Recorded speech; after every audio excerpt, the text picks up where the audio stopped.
life will be better for everybody when there is another player at the table, and that is a very, very accomplished architect who is technologically enabled and who knows how to listen. Students who have this mix of traditional architecture and more technologically focused skills are needed, and the schools have recognized that. In architecture schools and in preservation, it's the 3D side of BIM that I just don't see how a student can graduate and not have that tool.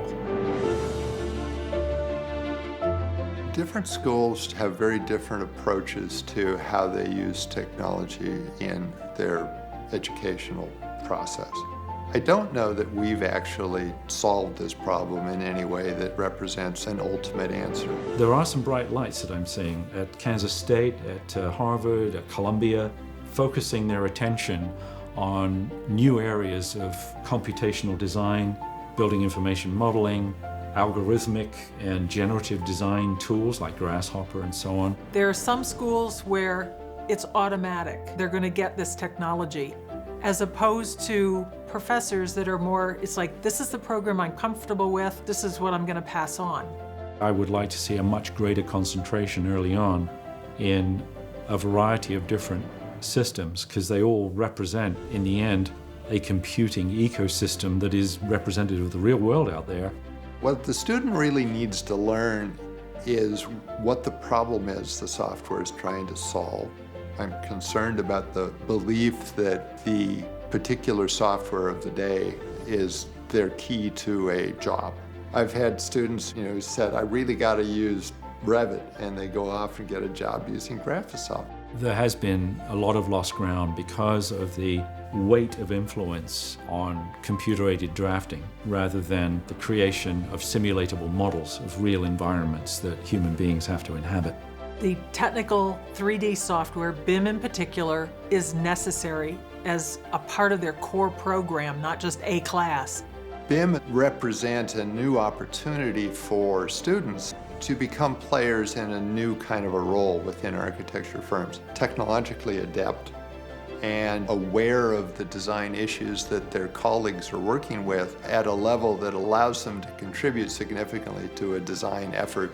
To take that shape and concentrate the expertise and design ability covering engineering, spatial design, materials, structures, everything up front, so that you can explore multiple design solutions and then automate the drafting process. Those people, I think, are going to be one of the growing segments of employability. At the University of Oregon, I taught the ARCHICAD BIM program using the Aladdin kit houses. I could see the light bulb go on when we were looking at the utility bills, looking at thermal imaging, and they could see how it was all coming together.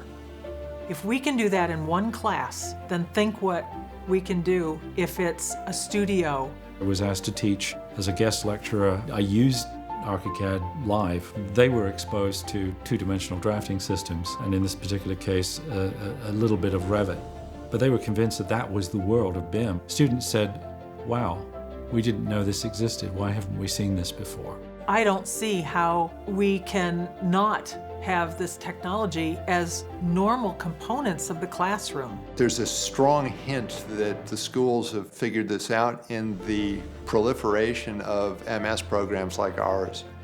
It's almost not about software skills. What you really want is people that can learn well and can leverage what they have learned in ways that are productive and don't simply throw their hands up when they bump into something new. The shift of attitudes is going to reshape what the profession is.